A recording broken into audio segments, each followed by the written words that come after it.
Hello all my dear students. In this video you are going to learn different types of data structure. So basic types of data structures are primitive data structure and non-primitive data structure. So primitive data structures are basically fundamental data structures where we are storing only single values, single type of values we can say, and non-primitive data structure where we are storing multiple types of value in single variable only, and this is defined by user or defined by programmer, and actually this is defined by programming language itself. That is the main difference between the primitive and non-primitive data structure. Now we'll see the example of primitive data structure. So as I said, these are the fundamental data structures, and these data structures are defined by the programming language.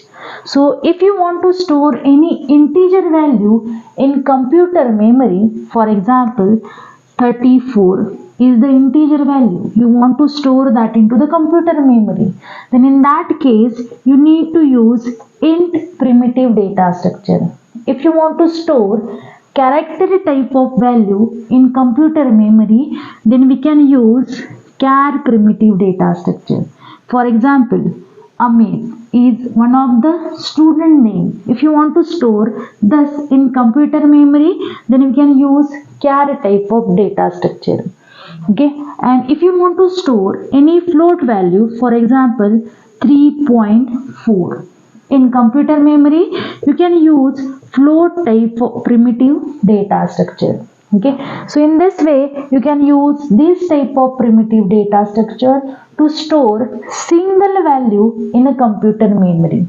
Whereas in non-primitive data structures, we can store multiple values in single variable. For example, well-known example is the array. As all of you know, little bit information regarding array. That's why I'm telling example of array. So in array, what we are doing? We are storing multiple value in a single variable. Suppose consider name of this array is A, and we are storing multiple values, that is 10, 20, 30, 40, 50, 60 in a single variable, that is array. So this type of data structures we can say as a non-primitive data structure, and these data structures are defined by user. So in this data structure, we can store multiple types of values also. For that, we need to use different types of data structure. So let's see what are the different types of data structure in non-primitive data structure. First one is the linear data structure, and second one is non-linear data structure. So let's look first for what is linear data structure. So in linear data structure, we are storing values or data elements one after another, okay, in a sequential manner. If you want to traverse each element in that data structure, then we can traverse that element in a single run only. That we can say as a linear data structure. How we can store values one after another in a sequential manner in linear data structure. If you are considering non-linear data structure, in non-linear data structure we are storing value in different levels. For example, tree. Okay, so in tree, okay, how we can store the values? Suppose we need to store A, B, C, D. Okay, so first A, that we will consider as a root node. In the next level we'll consider BC, and in the next level we'll consider DE. Okay, so this is the tree actually. Okay, so this is the first level of tree, this is the second level of tree, this is the third level of tree. Means we are storing this data in multiple levels in non-linear data structure. So in non-linear data structure, if you want to traverse all the elements of data structure, we cannot traverse in a single run only, because we need to go in multiple levels. Okay, if you want to traverse this all elements, if you start from here, okay, you need to first of all travel A, then we'll go towards B, then we'll go towards D, but we cannot come back and traverse E, C like this. So to traverse all this element in the single run, we cannot traverse in case of non-linear, but we can traverse in case of linear, because this we are storing one after another. Okay, so let's see the exact difference between linear and non-linear, which is written here. The first one is data elements arranged in linear manner, in a sequential manner, one after another. Each and every element having its previous elements and its successor, except its first element and its last element. Okay, and in non-linear data structures, data elements arranged in hierarchical manners in a different levels like the tree. Okay, second, we can, if you want to traverse, okay, all the elements we can traverse in a single run in case of linear data structure.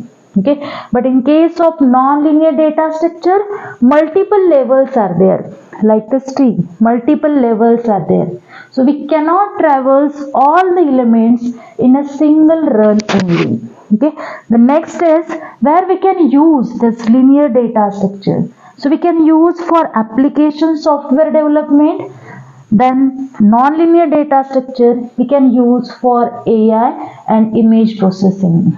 Okay, and linear data structures, example for same is array, stack, queue and linked list. And in non-linear data structures, examples are tree and graph. So why these are the examples of linear data structure? Let's see. First one is the array. So in array we are storing elements one after another in a sequential manner. That's why this we can say as a linear data structure. Second one we can consider stack.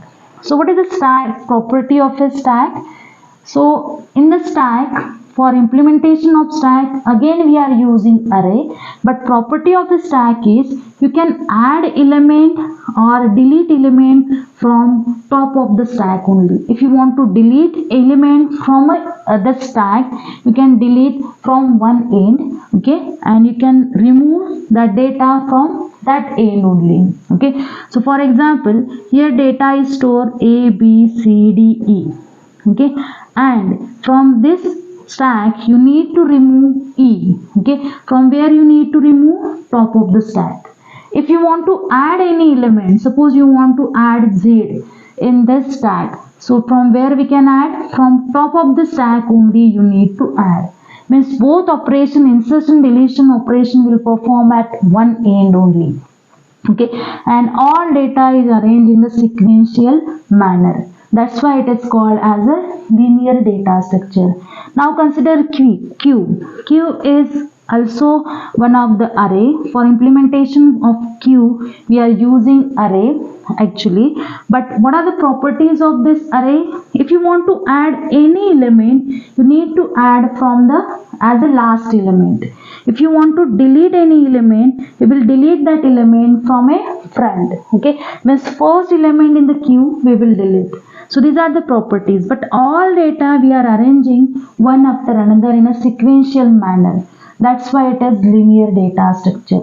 And in linked list, we are storing data like this. Suppose this is the first node of the linked list, this is the second node, this is the third node. And all these nodes are linked together. Means they are arranged one after another. That's why this we can say as a linear data structure. Now consider examples of non-linear data structure. As I said previously, the data in the tree is arranged in the different levels. Okay, we are not arranging that data one after another. Okay, that's why it is non-linear data structure. If you consider the example of a graph, okay, so take the example of a graph. If you want to store different element in a graph, okay, so this is the example of graph. Okay, so here we have stored A, B, C, D, this element in a graph. Okay, if you want to traverse all these elements, we cannot traverse in the single run, because this we have stored into different levels. Suppose this is the first level, this is second level, and this is third level. If you want to traverse, if you start from here, you can go up to this. Okay, but we cannot traverse C. That's why this we can say as a non-linear data structure. Multiple levels are there. In a hierarchical manner, we have arranged all data.